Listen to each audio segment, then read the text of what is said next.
In today's video, we take a look at the market town of Helmsley, and the reason for that, we've been back to Sutton Bank. Let's discuss it on the Trucker's Eye.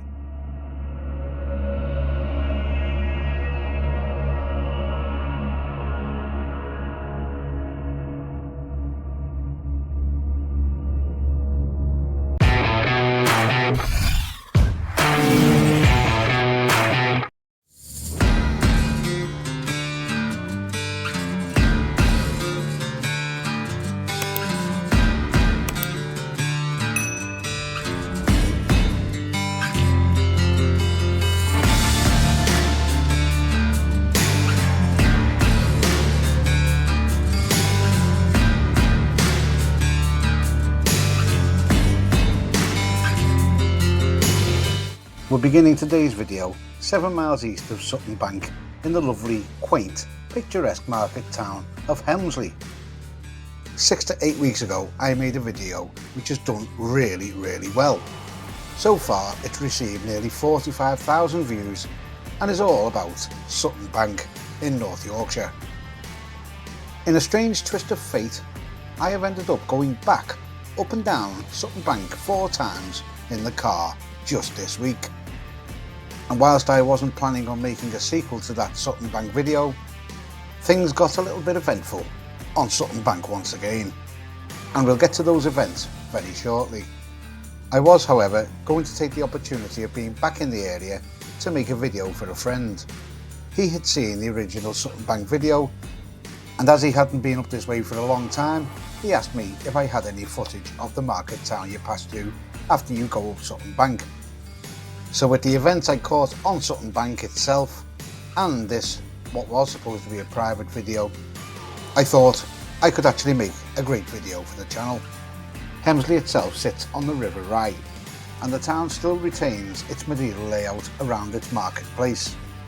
The town has links with the Earls of Feversham. Their ancestral home is called Duncote Park. It was built overlooking Helmsley Castle. The house was originally completed in 1713. However, in 1879 the main block was gutted by a fire. It remained a ruin for 16 years until 1895 when it was rebuilt. A statue of William Duncombe, 2nd Baron Feversham, stands in the town square. The origins of Helmsley Castle date back to around 1120 AD. The castle actually has an absolutely amazing history and well worth a read if you have the time on the internet. The castle was slighted after it was besieged during the English Civil War. The castle had been the subject for a prolonged and sustained attack during the English Civil War, the remains being what you see here today. But now it's time to head back along the A170 westbound towards Sutton Bank once again. Let's unravel that short teaser clip you see in the intro.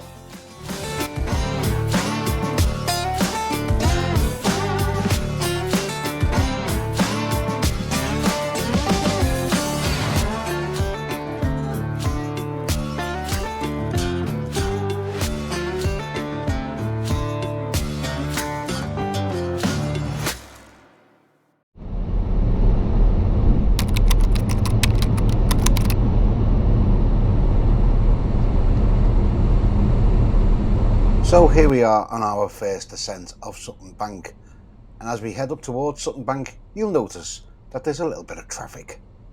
I wonder what this could be.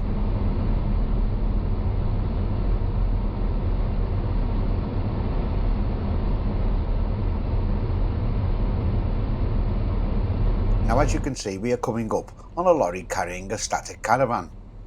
Now is he parked or is he stuck? Now I was pretty sure that I knew what was going on here. Now static caravans are notoriously a pain in the arse to carry. Although there's not much weight in them, they are classed as a wide load being 2.9 metres or wider. Now ironically, in the latest Trucker Tim video, Tim and his mechanic Sean discussed this. So I'll let them explain. Caravan haulage. Get no end of people ask me to move caravans, but it's not easy, is it? Involved, mate. No. You got to block them all the way along the chassis when you get them on. Then you need an escort driver. Yeah, not good. Seems a bit of a faff to me. Yeah, it does, yeah. And they are perfectly correct. But did you see an escort with that caravan at the bottom of Sutton Bank? No. And that's why I think he is already on his way up to the top to block off the traffic so that the caravan can make an easy ascent around the narrow and winding bends up to the top. So let's get up there.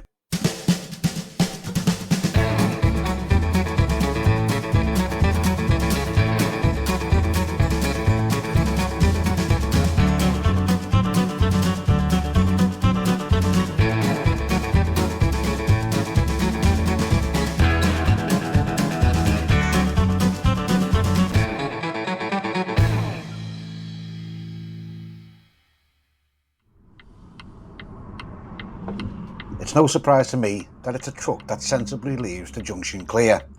Cheers drive.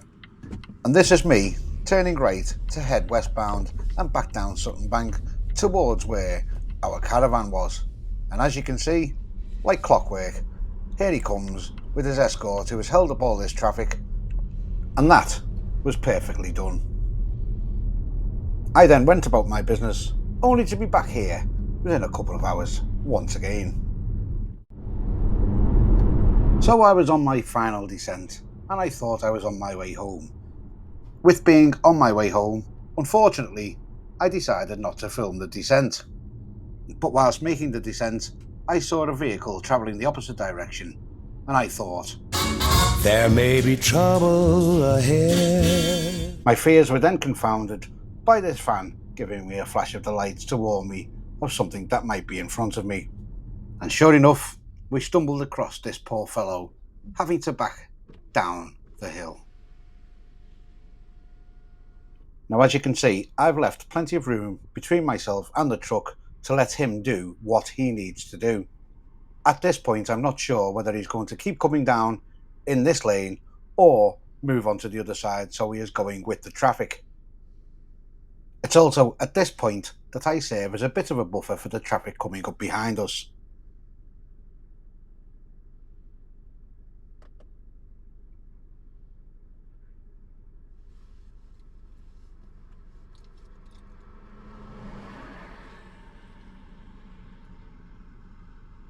The driver signals out of the window that he wants me to pass him, which I do.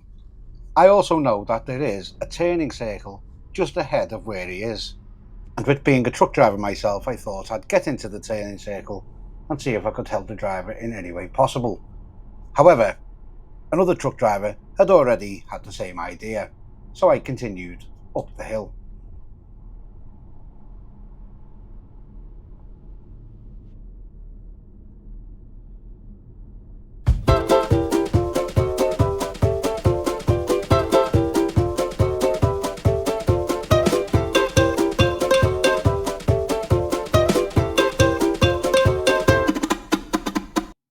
By now, I was starting to feel like I was on a bit of a roller coaster, because it was time to go back down again.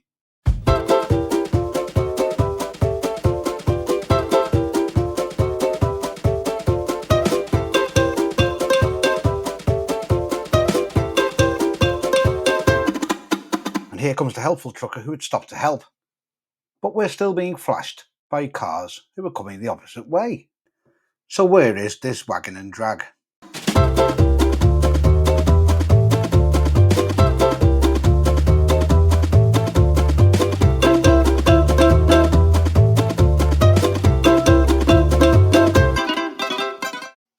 He's having another go.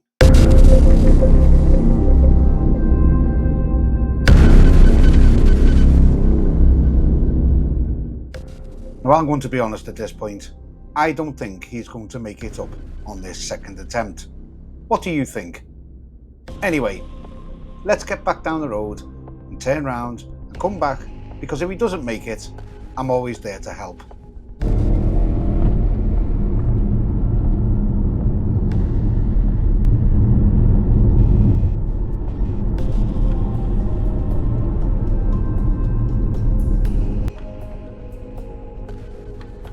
As you can see, here is the turning circle, and he's already got further on his second run than he did on his first attempt.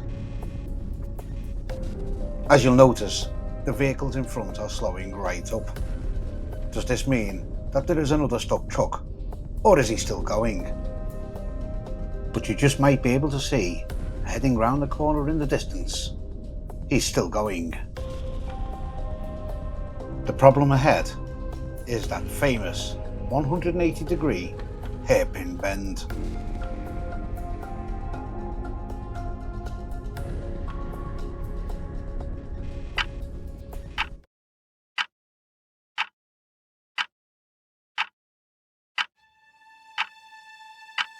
Well, it looks like he's made it.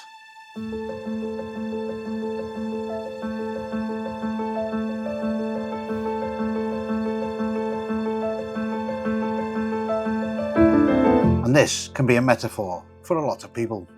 If at first you don't succeed, then try again. Whether the first run was a loss of traction due to being in the wrong gear is anyone's guess, but it's clear that this driver knew exactly what he was doing on the second run. Gearboxes in trucks these days are mostly automatic, and this provides a problem. It looks to me that on the second attempt the driver was able to engage a lower gear and then hold that gear for the whole of the ascent to the top of Sutton Bank. This kept his traction. It wasn't quick, but it was effective. So it's time for you to let me know what you thought was going to happen in the comments below. Did you think he was going to make it? Or were you confident that he wouldn't? I do hope you've enjoyed this video. If you have, then please give it the thumbs up. If you have subscribed to the channel, thank you so much. I appreciate every single one of you. If you haven't, then please consider doing so.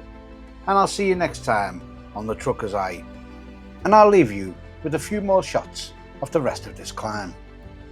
Thanks for watching.